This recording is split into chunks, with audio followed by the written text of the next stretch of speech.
Bueno, entonces, de lo que yo quería presentarles hoy día es un trabajo que hemos desarrollado, que bueno, la gran parte la desarrollé durante el doctorado y ahora de a poco hemos ido avanzando por goteo este grupo de personas, digamos. Yo, ¿cierto? Basil Tikov, que fue mi profesor guía del doctorado, Josh Davis, que es un matemático de la Universidad de Carleton, como no estoy pudiendo devolverme, así de anticuado, así que lo vamos a hacer así nomás, ¿ah? A la vieja usanza. Y Allen Shine, que era un colega que tenía ahí en la universidad, que él estaba en la parte de geoquímica. Entonces, este estudio es básicamente una, una mezcla o una unión, ¿cierto?, entre geoquímica y geología estructural. Y Allen Shine estuvo a cargo de la geoquímica, que mostró una serie de cosas muy interesantes que las vamos a discutir brevemente, que dan mucho contexto a lo que yo hice desde el lado de geología estructural. ¿Ya? Entonces, vamos a ver de qué se trata esto. ¿Qué es lo que motivó toda esta investigación? El control de procesos magmáticos, ¿cierto? A partir de tectónica. ¿Mm? El, Como muchos de ustedes recordarán, ¿cierto? Los sistemas riolíticos típicamente son considerados los más peligrosos porque pueden producir erupciones altamente explosivas. Entonces, hay mucho interés en lo que es el estudio y la comprensión de cómo se desarrollan estos sistemas y cómo se produce la segregación de estas riolitas, cómo se generan estas riolitas en los reservorios, ¿cierto? Que pueden llevar a gatillar esas erupciones. Y mirando los sistemas, ¿cierto? Estos sistemas, uno se da cuenta de que estos sistemas riolíticos siempre, en su gran mayoría, ¿cierto?, están en áreas de formación tectónica activa, ¿ya? Entonces, la gran mayoría están siempre asociados de una u otra manera a ambientes en que la deformación tectónica es un factor principal en el control de su ocurrencia. Por lo demás, toda la presentación está en inglés, así que vamos a tener que ir afinando esas habilidades, ¿no? Lo segundo que se nota al apreciar estos sistemas es que se encuentran generalmente activos por centenares de miles de años, incluso millones de años. Entonces, ese es típicamente el régimen de vida de estos sistemas. Ahora, cuando nosotros empezamos a mirar específicamente la evidencia de los líquidos magmáticos que son segregados, ¿sí? Cómo la deformación asiste o apoya, favorece esta segregación, ¿cierto? Típicamente, la evidencia que nosotros encontramos es, en primera instancia, geológica, y esta evidencia viene siempre de secciones corticales que pertenecen a la corteza inferior o corteza media, ¿ya? El huemul, esto que vemos aquí atrás, esto en blanco es el Plutón huemul, ¿ya? Esto aquí arriba que vemos son hornfells que están sobre él. Este sistema vamos a ver que pertenece a la corteza superior, ¿ya? Entonces, típicamente las riolitas producidas en la corteza superior no tenemos, o no se ve muy rara vez la evidencia geológica de esto. Y la otra línea de evidencia que nosotros poseemos es la geología, la llamada geología experimental, ¿no? Que eso corresponde ya a tomar rocas, meterlas a hornos, ver cómo se van segregando los líquidos, ¿cierto? Qué es lo que se funde primero, luego cómo recristaliza esa roca. Entonces, esa es la segunda línea de evidencia. Ujú. Entonces, en todo esto, aquí hay algo que a nosotros nos está faltando. ¿Y qué es lo que sería eso? El explorar la deformación tectónica como un mecanismo de segregación de riolitas, ¿ya? Entonces, aquí lo que nosotros vemos cuando hablamos de evidencia geológica de la corteza media a baja, ¿ya? Estamos pensando principalmente en petrología. ¿Mm? Pero los petrólogos, como ya muchos habrán notado, ¿cierto? Generalmente no prestan tanta atención a los procesos tectónicos, sino que se centran más en los procesos químicos, ¿ya? Y por lo mismo, como nosotros estamos pensando en tectónica, ya estamos comenzando a pensar en los procesos físicos de segregación, o sea, los movimientos de magma al interior del sistema, ¿m? Más que los elementos químicos que van, ¿cierto?, cambiando de fase. ¿M? Entonces, ¿dónde nosotros elegimos estudiar esto? Como ya les mencioné, en el Plutón Huemul, en la región del Maule de Chile. El Plutón Huemul se ubica aquí.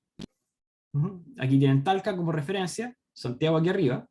Entonces estamos aquí a unos 50, 60 kilómetros de Talca hacia la cordillera. Aquí ustedes alcanzan a ver, ¿cierto?, el cordón volcánico, y en rojo aquí ven toda una serie de plutones, un cinturón de plutones miocenos, que corre paralelo al arco volcánico e adyacente hacia el oeste. El Huemul es uno de estos muchos plutones que se encuentra inmediatamente debajo del volcán Tatara San Pedro, que es este triangulito de acá. Este plutón tiene aproximadamente 6.2 millones de años, y vamos a ver las composiciones a continuación, pero es un plutón muy rico en sílice, o sea, está muy, muy diferenciado. Va desde monzonita, ¿cierto?, hasta granitos de feldespato alcalino.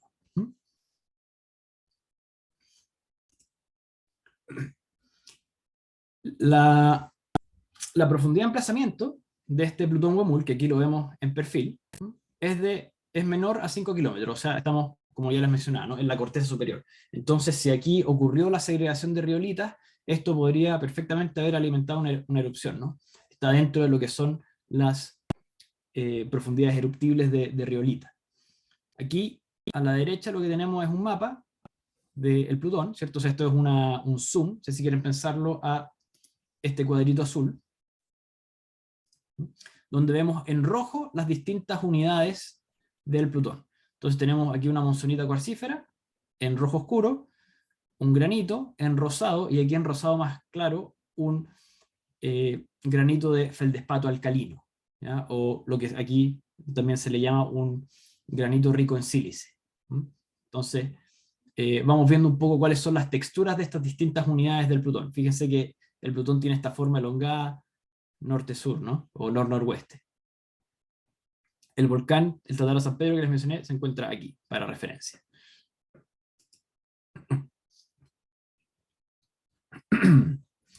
Ya. Las monzonitas cuarcíferas, o sea, esta unidad basal que vemos aquí, como ven, está constituida principalmente por cristales de feldespatos, que son euedrales, ¿cierto?, que son los de mayor tamaño, que ustedes ven claramente, algunas biotitas, ¿no?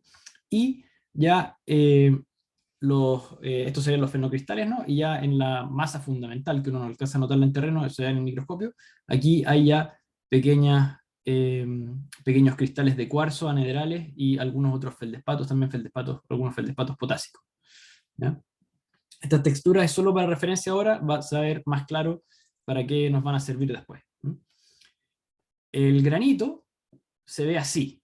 Entonces fíjense que aquí ya el granito este es fanerítico, tiene también algunos cristales de feldespato, plagioclasas, euedrales a subedrales, y tiene muchísimo cuarzo intersticial. Esto que vemos en amarillo aquí es cuarzo que cristaliza en los intersticios, por eso tiene esas formas que parecen tan extrañas, ¿no? Esta figura, estas cuñas así anhedrales son típicas del el cuarzo intersticial, ¿ya? Esto es todo cristalización producto del enfriamiento del Plutón. Y finalmente, el granito feldespato alcalino, ¿cierto? Este granito alto en sílice, posee estos cristales de cuarzo subedrales, y también fíjese que tiene algunos feldespatos, plagioclasas también subedrales a euedrales en algunos casos, ¿ya? Estos son los cortes en general más representativos. Y de hecho, si se fijan aquí, hay algunas inclusiones que también las podemos ver en un poco más detalle más adelante. ¿Ya? Pero ese es más o menos de qué están compuestas estas tres unidades que ustedes, como ven, aquí están, que van de la base al techo, ¿cierto? Las menos diferenciadas, las monzonitas, a las más diferenciadas, los granitos de feldespato alcalino. Entonces, ya con esa distribución en mente, ¿cierto? Lo que hizo mi colega Allen Shine, ¿cierto?, que lo publicó en 2017-2018, que esta es la parte geoquímica del trabajo, ¿cierto? Que esta la vamos a ver, vamos a hablar cortito, porque nosotros nos interesamos en la geología estructural, ¿no? Es que la hipótesis era que este sistema, este cuerpo, el huemul, sufrió justamente segregación in situ. ¿Ya? Y eso, qué es lo que muestra esto? Justamente el análisis químico que hizo Allen, en que, bueno, esto se repite para varios elementos, pero los más característicos son rubidio, circonio y bario. ¿Ya? En que, si recuerdan de petrología, ¿cierto? Uno tiene este diagrama de Harker, y típicamente cuando se ve diferenciación, se produce un enriquecimiento en este caso, ¿cierto? Los elementos como sílice, ¿cierto? Que en este caso es enriquecimiento en ruidio y empobrecimiento en bario y circonio, y se produce lo contrario aquí en el caso de las monzonitas. ¿Ya? Y si estos todos grafican a lo largo de una línea recta, ¿cierto? Básicamente lo que nos está diciendo esto es que este es el circonio y el bario que estamos sacando de estos magmas de aquí, ¿no?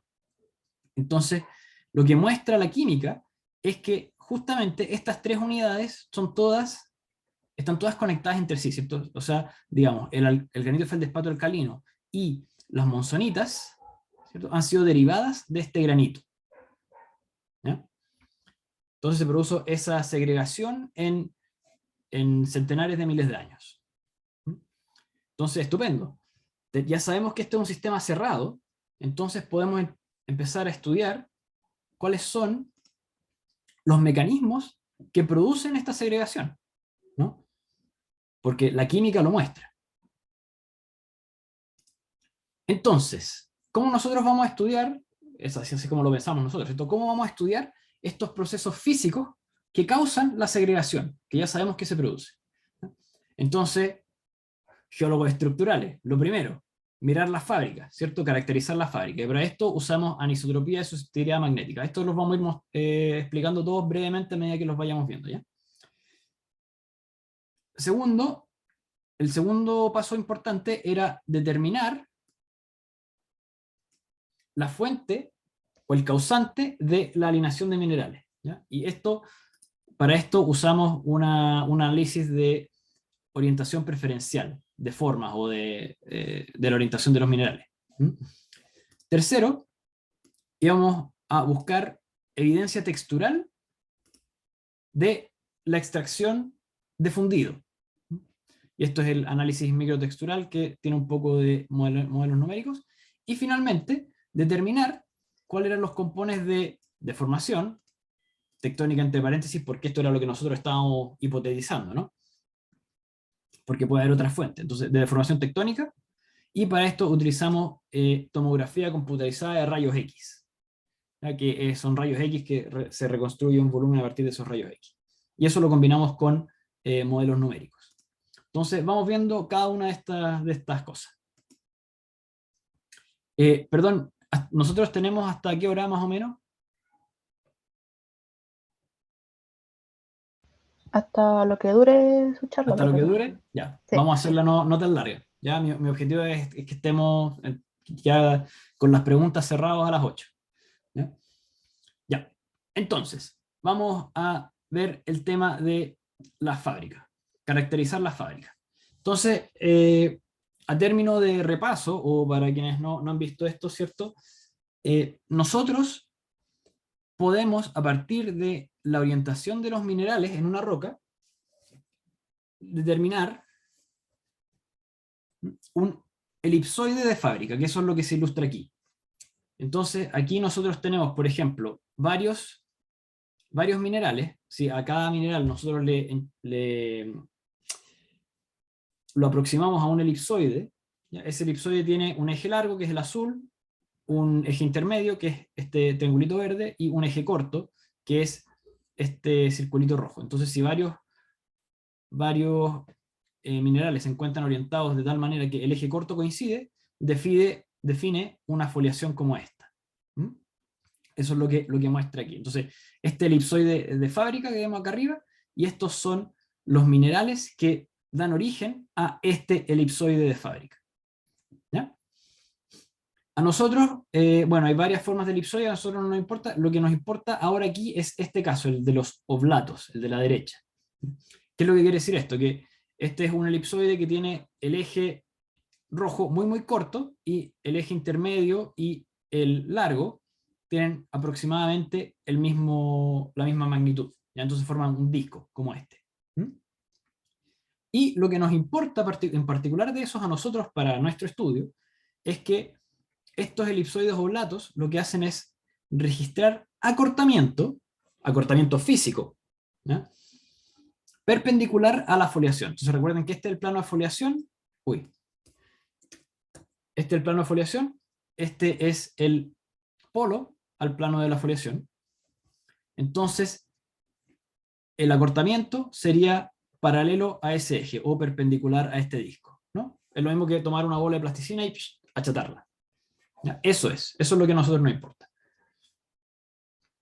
Entonces, ¿cómo estudiamos nosotros la fábrica? Con anisotropía y susceptibilidad magnética. ¿En qué consiste eso? Consiste en perforar la roca. Aquí tenemos muestras de este es el granito y este es el granito de feldespato alcalino. Entonces estos son pequeños especímenes de 1 pulgada, de 1 por 1 pulgada. Y estos se introducen en esta máquina que se llama un Kappa Bridge, ¿ya? Que lo que hace es inducir un campo magnético en distintas orientaciones a este espécimen. Y los minerales magnéticos responden a esa inducción de campo magnético. Entonces, si los minerales están alineados, el campo magnético es más fuerte en la dirección en que los minerales están alineados, ¿cierto? Y menos fuerte en las direcciones perpendiculares a esa alineación, ¿ya? Eso ocurre para las alineaciones, también permite distinguir foliaciones y una combinación de ambas, ¿no? Entonces, lo que hace este campo magnético se representa así, como ven acá abajo, como un elipsoide de fábrica, o sea, análogo a los que teníamos acá. ¿Ya? Entonces, nosotros metemos esto al Kappa Bridge y lo que sacamos es esto. Alguno de estos tres elipsoides. ¿Ya? Y bueno, ese elipsoide tiene también los mismos ejes, uno largo, uno corto y uno intermedio. Entonces, estos son los datos que nosotros vamos a mirar en la siguiente diapositiva, que está acá. Entonces, aquí lo que tenemos son los resultados de ese análisis de anisotropía de susceptibilidad magnética, AMS en inglés. Entonces, aquí tenemos unas proyecciones estereográficas equiareales, hemisferio inferior, y tenemos aquí los polos a la foliación magnética, y aquí los polos a la foliación magnética, bien digo, y aquí las lineaciones magnéticas. Aquí a la derecha tenemos el mapa con todos los puntos donde se realizó el muestreo, y se marca con un simbolito, ¿cierto?, la foliación. Entonces podemos ver el rumbo de la foliación. Entonces, fíjense que las foliaciones dominantes aquí son todas subverticales y tienen un rumbo nor-noroeste. Mientras que las lineaciones lo que hacen es distribuirse a lo largo de ese plano de foliación. Que eso es justamente lo que nosotros estábamos discutiendo para el caso de los elipsoides oblatos, ¿ven? Entonces, no sé si distinguen aquí el parecido entre este caso y esto de aquí, ¿no? Estos serían aquí el equivalente a estos cuadraditos azules, ¿no? Los ejes largos, las lineaciones, ¿no? Y aquí tenemos los polos de las foliaciones.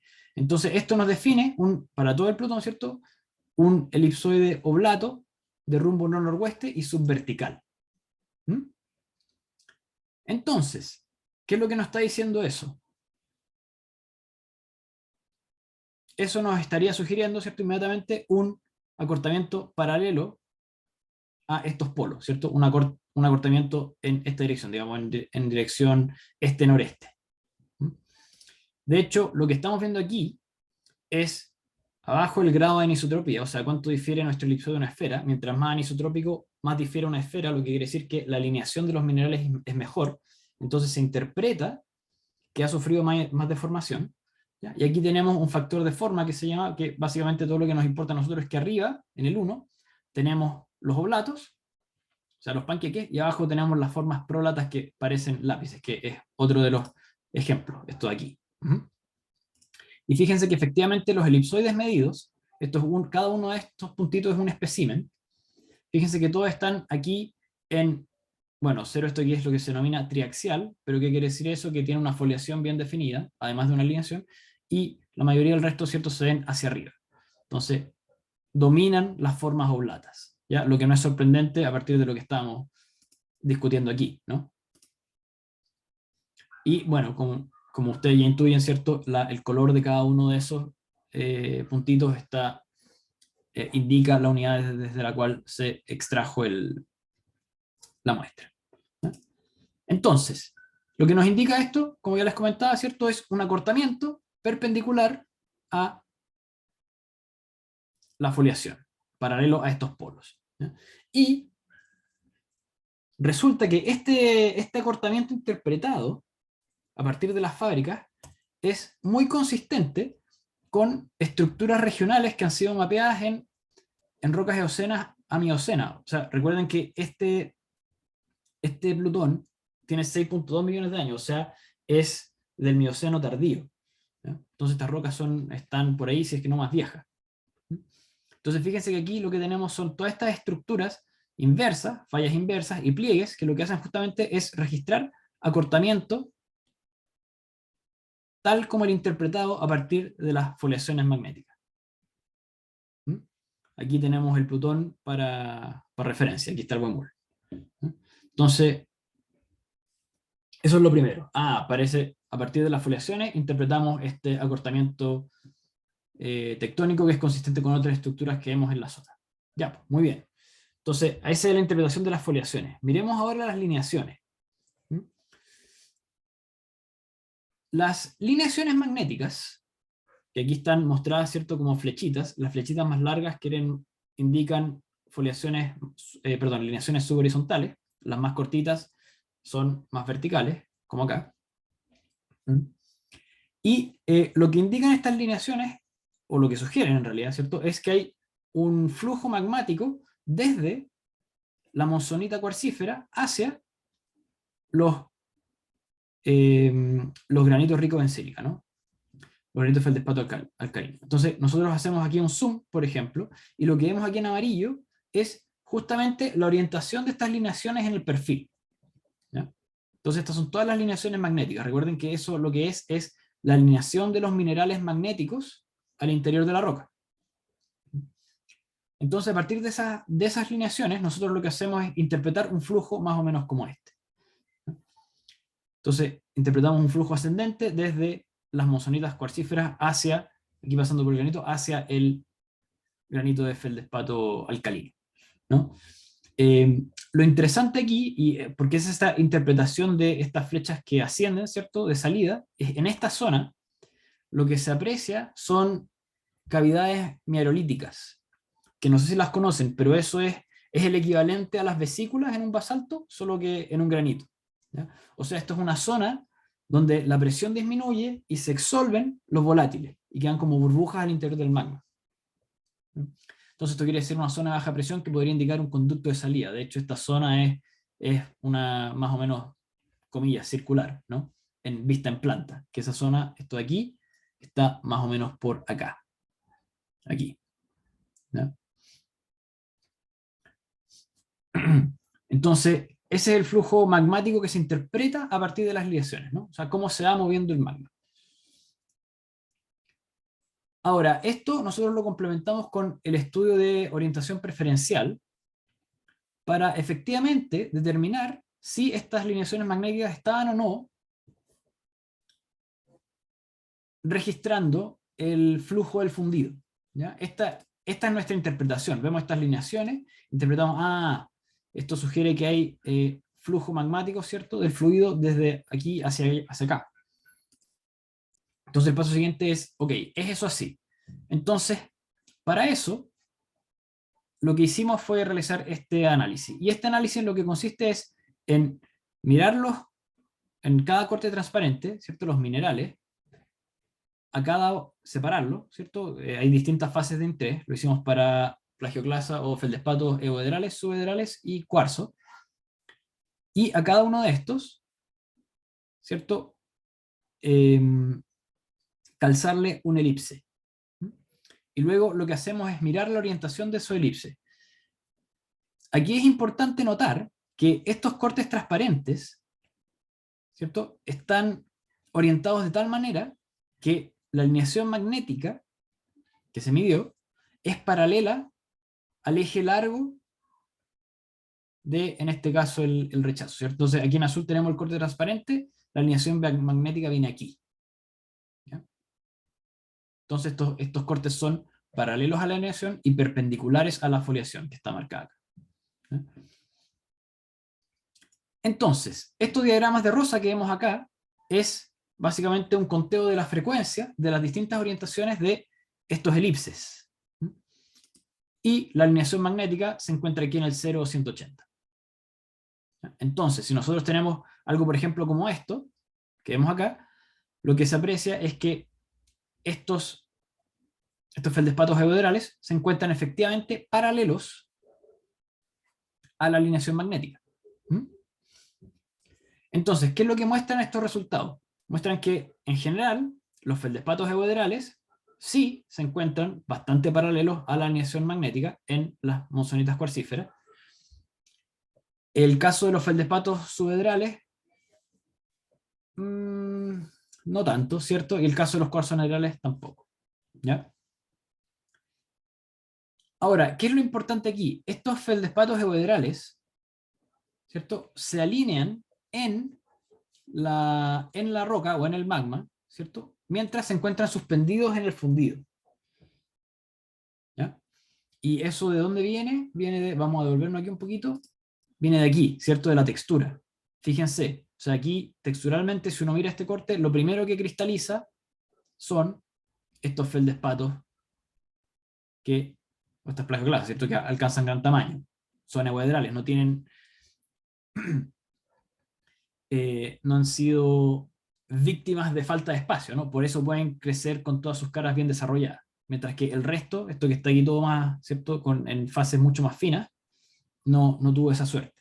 Entonces de ahí viene esa interpretación de que la alineación de estos se produjo durante o mientras se encontraban suspendidos en el magma, ¿no? Entonces tenían suficiente espacio para alinearse y crecer, ¿ya?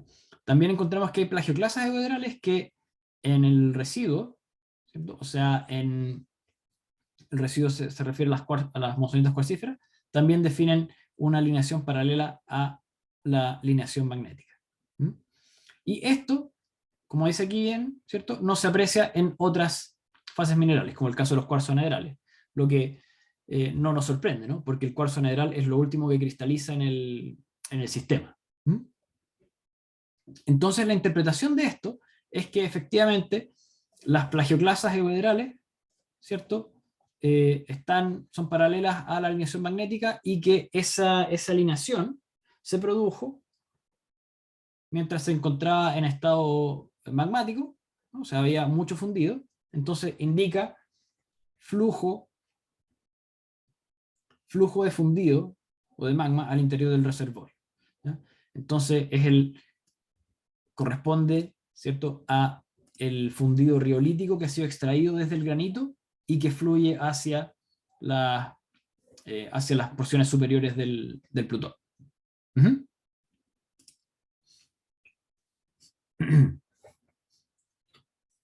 Nosotros lo que quisimos hacer con el análisis microtextural fue continuar profundizando esto, ¿ya? Entonces, ok, hay acortamiento tectónico, hay flujo magmático, ¿cierto? Flujo de estado magmático, hay flujo del fundido que va segregando.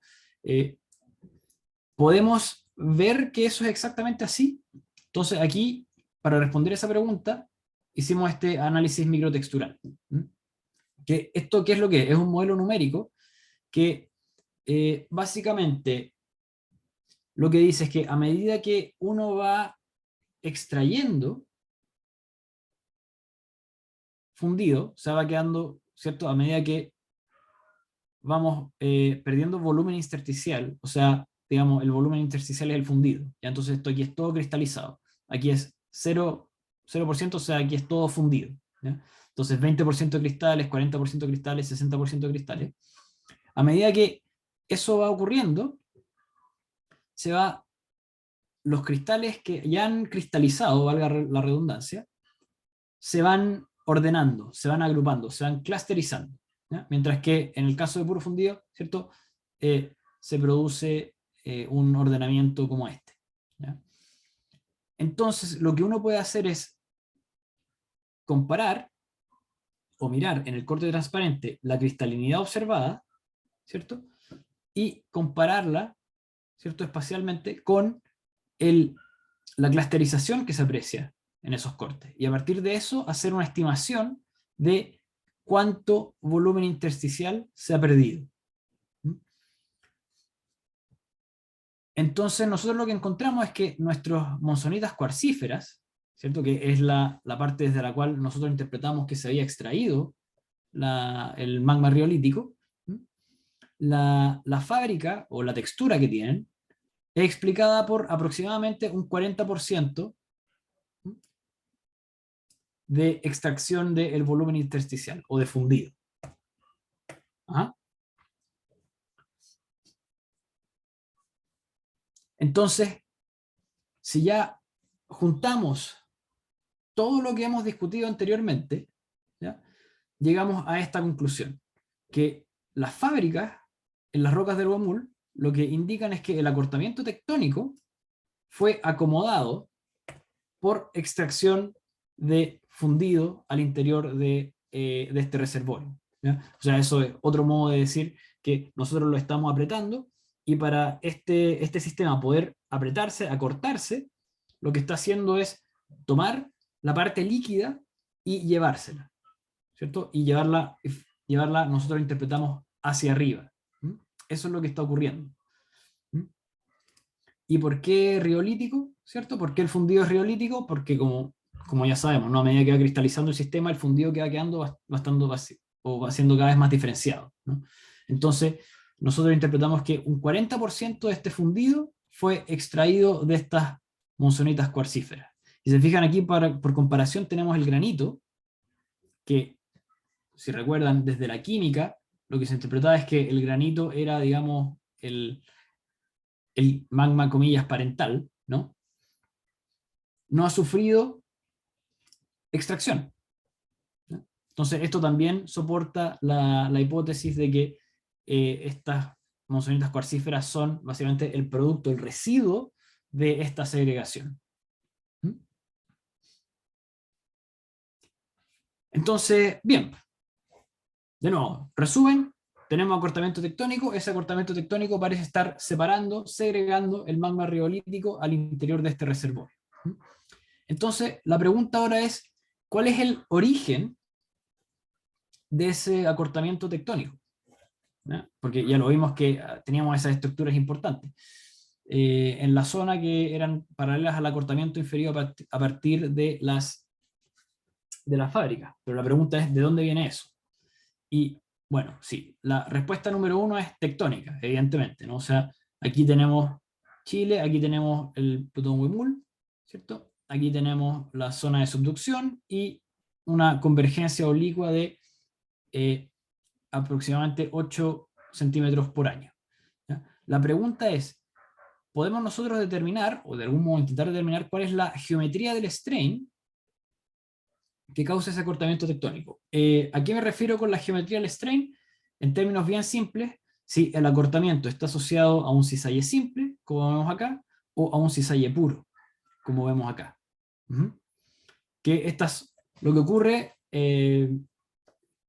para ponernos al tanto, ¿cierto? Lo que ocurre generalmente en arcos magmáticos como este, que tienen convergencia oblicua, es que la deformación se particiona. Eso quiere decir que los componentes de cisalle simple y puro se separan, ¿ya? Y lo que tenemos aquí nosotros en nuestro querido Chilito, nuestra angosta y larga faja de tierra, es que hacia el sur tenemos la zona de falla de Liquiñe-Ofqui, bien conocida, ¿cierto? Que es una zona de falla dextral. Inmediatamente al norte tenemos la zona de Antiñir-Copahue, que es esta que se ve aquí, que ha sido interpretada como una continuación de la Liquiñe-Ofqui, algunos la atribuyen también movimientos dextrales, ¿ya? Pero aquí en la zona de Huemul no hay fallas evidentes que indiquen, ¿cierto?, movimientos transcurrentes, ¿ya? Y dicho sea de paso, estas zonas transcurrentes sí pueden acomodar acortamiento, ¿ya? Entonces es importante, nos interesa saber si podíamos distinguir uno u otro. Y para eso hicimos lo siguiente. Tomamos esos mismos especímenes a los que le hicimos el AMS y los sometimos a rayos X. Y esta tomografía computarizada lo que hace es toma los contrastes de densidad al interior del volumen o del espécimen y con eso reconstruye en 3 dimensiones los granos minerales. Entonces uno los va separando por densidades. Entonces nosotros lo que pudimos hacer fue separar las magnetitas y las biotitas anfíbolas. Aquí están las dos juntas porque por densidad no las pudimos separar. Entonces estas son ambas fases minerales. Y lo que se hace es que a cada grano se le aproxima un elipsoide, ¿ya? Y luego se pueden graficar todos esos elipsoides aquí. Entonces estos son los 3 ejes de montones de elipsoides, y aquí este gráfico ya lo vimos antes, pero recuerdan anisotropía y el factor de forma, o sea, aquí arriba los oblatos, aquí abajo los prolatos. Entonces, graficar todos esos elipsoides, y luego a partir de ellos hacer un promedio, que es esto de aquí, que se ve aquí en azul. Y ese promedio es la fábrica del espécimen definida a partir de estos minerales individuales, ¿ya? Entonces, básicamente lo que se hizo aquí fue tomar cada cristal de magnetita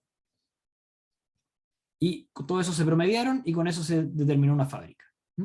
Aquí se hizo lo mismo, se tomaron todos los cristales de biotitas anfíbolas y con ellos se determinó la fábrica dominante del espécimen. Y aquí, en amarillo, este es un ejemplo, hay montones de esto, yo les voy a mostrar este nada más, pero en amarillo lo que se ven son los resultados del AMS. Aquí abajo lo que tenemos es también el factor de forma y la anisotropía del elipsoide de fábrica que determinamos a partir de los minerales individuales. ¿Eh? Entonces, nosotros lo que hicimos con eso fue lo siguiente.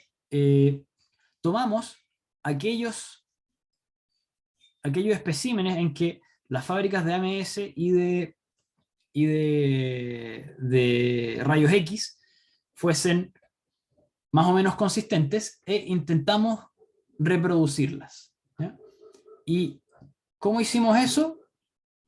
Así, con un modelo numérico en el que sometimos los mismos granos que nosotros medimos en los rayos X, ¿cierto? A cada uno de estos le atribuimos una orientación aleatoria y luego los sometimos a una deformación, a estos 3 tipos de deformación, ¿ya? Y estas son las matrices de velocidad que se utilizaron. No nos vamos a meter mucho más en eso, pero para quien le interese se puede discutir después, ¿ya? Pero el tema es que nosotros básicamente lo que hicimos fue simular esos cristales en suspensión al interior de un fluido que era deformado con geometrías de strain como esta, de transpresión, cisalle inverso y con pérdida de volumen. Entonces, eso es lo que se hizo. Entonces, a medida que ese fundido va moviéndose, los cristales van rotando en su interior.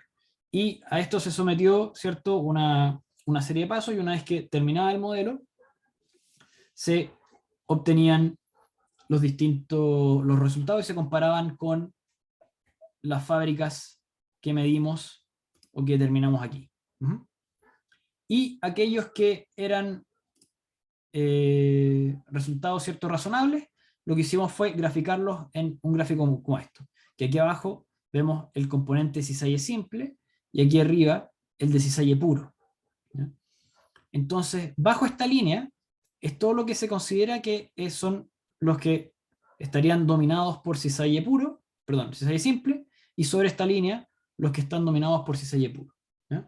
Entonces, ese es el gráfico que nosotros vamos a ver a continuación. Y aquí están los resultados para cada uno de las unidades del huemul.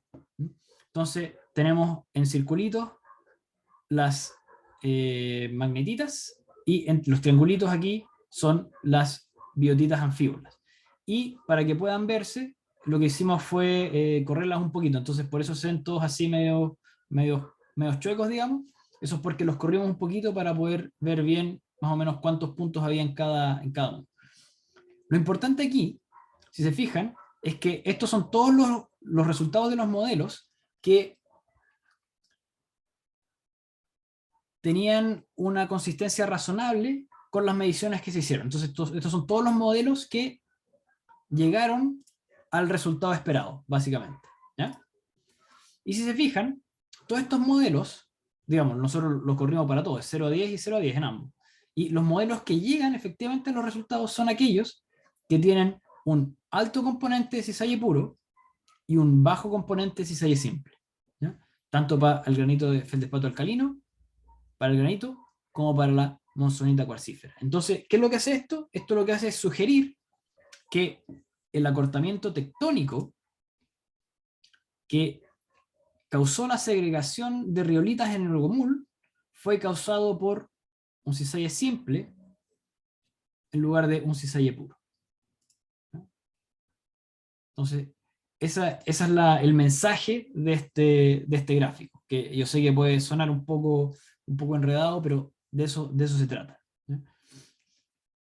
Entonces, para terminar, conclusiones. De todo este estudio, ¿qué es lo que podemos decir finalmente? Entonces, lo primero, a partir de la fábrica, ¿cierto? Que en el Huemul el acortamiento tectónico fue un factor que favoreció importantemente la segregación de riolitas al interior del reservorio. Y ahí eso es lo que muestra justamente este esquema. Entonces, a medida que lo vamos acortando, el flujo de estas riolitas, ¿cierto?, va acomodando ese acortamiento y va simultáneamente produciendo el engrosamiento vertical del reservorio. Segundo, nosotros estimamos que la cantidad de riolita que fue segregada fue entre 0.1 y 1.12 kilómetros cúbicos. Y esto en un tiempo de entre aproximadamente 15 a 50.000 años. Y esto a lo que equivale es entre el 1 y el 8% del volumen total del granito de feldespato alcalino que nosotros estimamos. Entonces, ¿qué quiere decir eso? Que si bien este proceso contribuye, generalmente es considerado como un proceso de trasfondo, o sea que está todo el tiempo ahí constantemente contribuyendo y que puede llegar, en el caso del 8%, ¿cierto?, a generar cantidades relativamente importantes de fundido, en este caso de segregado riolítico, ¿no? Pero no es siempre el caso, o sea, no es el principal factor causante de la segregación, ¿ya? Y finalmente que el acortamiento tectónico, ¿cierto?, es producido por cisalle puro, ¿no? Entonces es digamos, un componente de acortamiento ortogonal al eje del Plutón, más que un movimiento transcurrente. Entonces, eso es lo que nosotros podemos concluir a partir del trabajo. Y eso, simultáneamente, abre la pregunta, ¿cierto? Si nosotros sabemos que típicamente en estos arcos se produce esta partición de deformación, si aquí tenemos el componente cisalle puro, el componente transcurrente del cisalle simple tiene que estar en alguna parte. La pregunta es, ¿dónde está? Hasta ahora nadie lo ha encontrado.